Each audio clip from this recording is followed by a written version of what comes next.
I tell him only partly. I only live my bed and my mama. I'm sorry, very good. I even got it tatted on. Hey guys, it's Miriam, and today I'm going to be sharing with you all my tips, tricks, information, things you should know before going to the Cursed Child play, and things you should know before you buy tickets, and also give you guys my review of the play itself. So I went to see the play last week and I had so many questions before actually going, but I couldn't find any of the answers online, and I figured that you guys may have similar questions and inquiries, so I wanted to answer all of the questions that I basically answered myself when I went there, and share with you guys all the tips that I can give you, and also give you guys a review of it if you are thinking of going but you're not 100% sure if you want to buy tickets yet. So I've actually written down everything on my phone, and all the tips and stuff are categorized into different sections. You can look at the timestamps in the description box to actually find that particular section. And yeah, without further ado, let's just get into it. Okay, so let's start off with tickets and seats first. So the ticket price range is between 65 to 270 Australian dollars for each part. There are three types of seating. The first one is stalls, which is close to the front,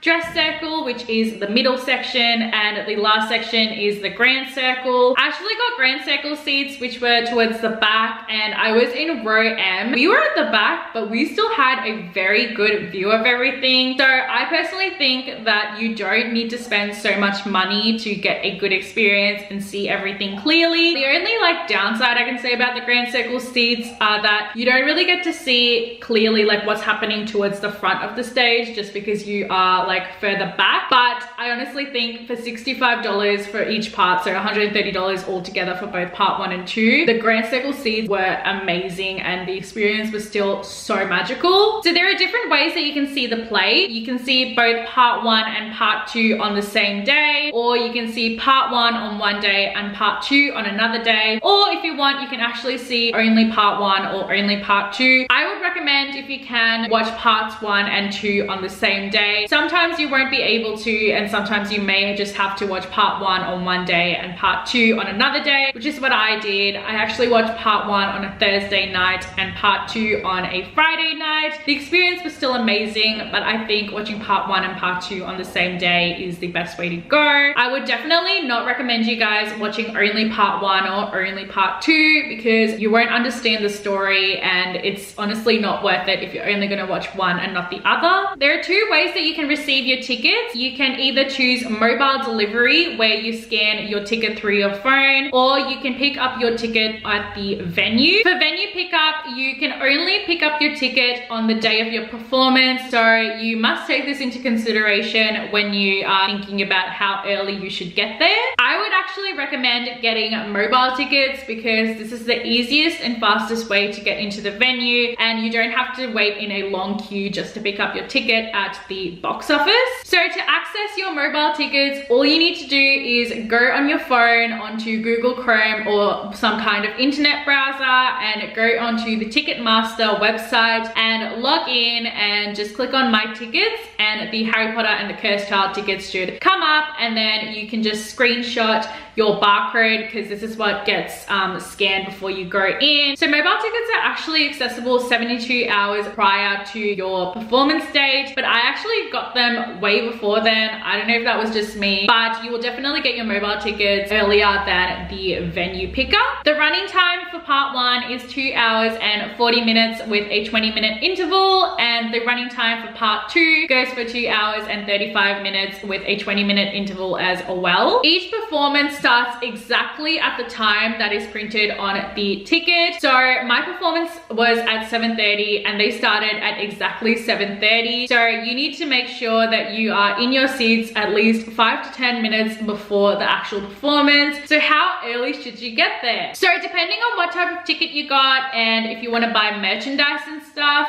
it does vary on how early you should get there. If you have to pick up your ticket from the venue, I would recommend getting there between 45 minutes to an hour early, just because there may be a line to actually get your ticket. And if you want to buy merchandise as well, you definitely want to get there 45 minutes to an hour early. If you have mobile tickets, you can easily get away with getting there 20 to 30 minutes earlier, because the line to actually get in is very short and it goes by really quickly. quickly, and there are so many different people scanning tickets and stuff, so it's just very fast, and all you have to do is just go in and get to your seats. So yeah, about 20 to 30 minutes early is what I would recommend if you have mobile tickets. But if you have a mobile ticket and you want to buy merch, I would probably recommend coming like 45 minutes earlier, just because the line for getting merch is ridiculously long. I would also recommend taking photos in front of the venue because it is so beautifully decorated, and I would suggest taking these photos before you actually go into the play because you're more excited and all the emotion shows on your face, obviously. If you're watching both part 1 and part 2 on the same day, they actually have a 2-hour break after the end of part 1 and before the beginning of part 2. So I'd recommend you buying your merchandise, taking photos, getting lunch, getting food and stuff all during that 2-hour break, just because you don't have to be stressing beforehand about taking photos, buying merch and stuff. So you have 2 hours to do all of that. If you're watching part 1 and part 2 on separate days, I would actually recommend you buying merch and taking photos and stuff during part 1. So then for part 2, you can kind of relax and go in a little bit later. You can probably wear the merch that you bought during part 1 to part 2. So now I'm going to be telling you guys what you can and can't bring into the venue. They don't really have a size restriction on bags. You can take a backpack, you can take a handbag, a wallet, a purse or anything, but obviously don't go to the excess of getting a suitcase, because I think that's where they draw the line. You can bring your own food and drinks. I actually brought in like little snacks. I bought little Pringle cans, I bought some chips, I bought iced tea, water and stuff, and the security actually saw them in my bag, and they saw me carrying like the drinks and stuff in, and they didn't say anything about it. I'm taking that as a sign, as you can bring in your own food and drinks, which I would actually recommend because the food and drinks at the venue are so expensive and they don't really have much variety. So I would definitely recommend just bringing your own food and drink to the venue. But actually I found that I didn't even eat all the food that I brought into the venue because I was just so immersed into the play itself that I just like completely forgot about my stomach. But during that 20-minute interval, I definitely ate. The kind of foods that I would recommend bringing are just like things that are like mini versions. So like the mini version of the Pringles, some chip bags, some water. Definitely you should bring some water because it's like 2.5 hours, almost 3 hours. So you definitely want to stay hydrated. Also, I should probably mention that they actually say that you should not be eating or drinking during the actual performance itself, but everyone around me was eating and drinking and they didn't really say anything. Make sure that if you're eating chips and stuff that are like really crunchy, be quiet about it, just because it can be a bit distracting, and in that case, if people can hear you, that's probably when security would probably come and tell you off. If you're thinking about bringing your camera, don't, because they're not allowed in the venue and you're actually not allowed to take any photos or film during the actual performance itself. I would definitely suggest you make sure that your phone is either turned off or on silent, and make sure that your phone is actually in your pocket or your handbag or something. I don't know about you guys, but when I lock my phone still says the time and stuff like that, and that was creating some blue light, and the security guards actually like told me off for it, so I had to put my phone away. So any bit of light that comes from your phone, and if your phone rings, they will tell you off. So make sure that your phone is just completely out of sight during the performance, but you can obviously use it during the interval and when you're leaving and stuff. So for merch, there's actually different areas where you can buy them. So when you walk straight into the venue, you will see a merch stand, but that line is always so long and it like rarely ever moves. And there's also one upstairs near the bar and refreshments, and that line I found moved a lot faster and it was a lot shorter. And if you are thinking of buying merch, keep in mind that the lines are very long and they don't really move that fast, so you do want to get in there earlier, like as early as possible, to get your merch, and just be sure that you know exactly what you want to get, so you're not like standing there and kind of like pondering on what you can get. They also have little like tiny mini stalls right in front of the venue where you can pick up your program and stuff. Those lines go by so fast. The programs are $25.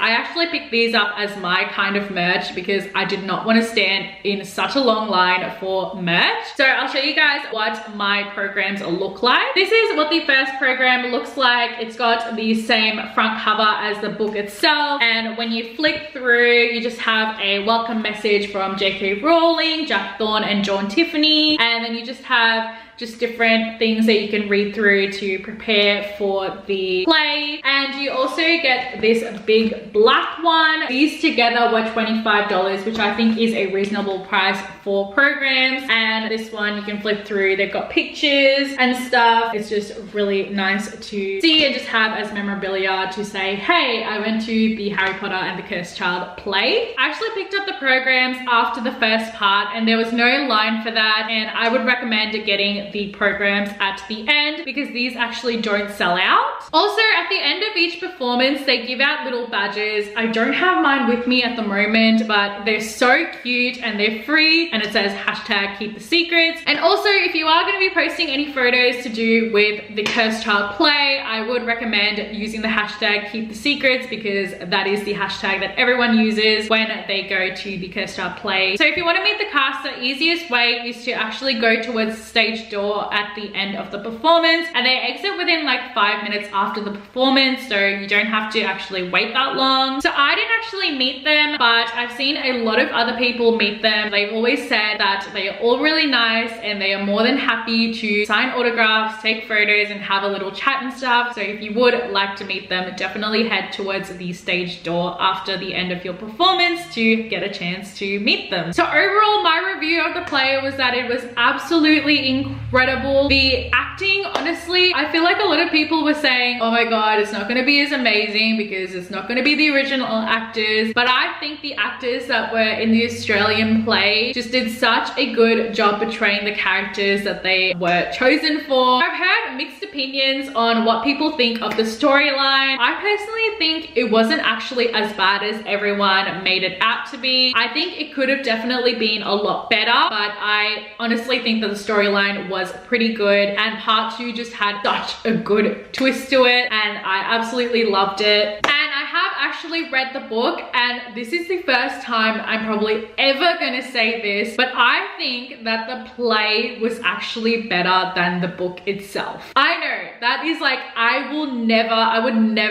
ever say that, but this, just the fact that I was there, I got to experience everything like I was one of the characters. It was different from an experience that you would get from watching something at a movie theater or watching something at home. It was just kind of like real life, and like all the graphics, everything just felt so real, and that's what I think made the experience so much more enjoyable and so much more magical. And like, I was at Hogwarts, I was friends with Albus and Scorpius and stuff. And speaking of graphics, oh my goodness, all the special effects and the graphics were incredible. I was absolutely shook. There were a couple of scenes with the Dementors and they literally looked exactly like the Dementors in the movies, and they gave me the absolute like creeps, and like the sound effects that they had made it so real, and like just all the effects that actually showed like the magic. I was just like, whoa, this is actually crazy. I'm just feel like, oh my god, I just wish Hogwarts was real and like I was a Hogwarts student. But yeah, it was absolutely incredible. Scorpius has to be my absolute favorite character. Oh my god, like total realization that Draco Malfoy was my favorite in the Harry Potter series, and now in the Cursed Child, Scorpius Malfoy, Draco's son, is my favorite character. I just love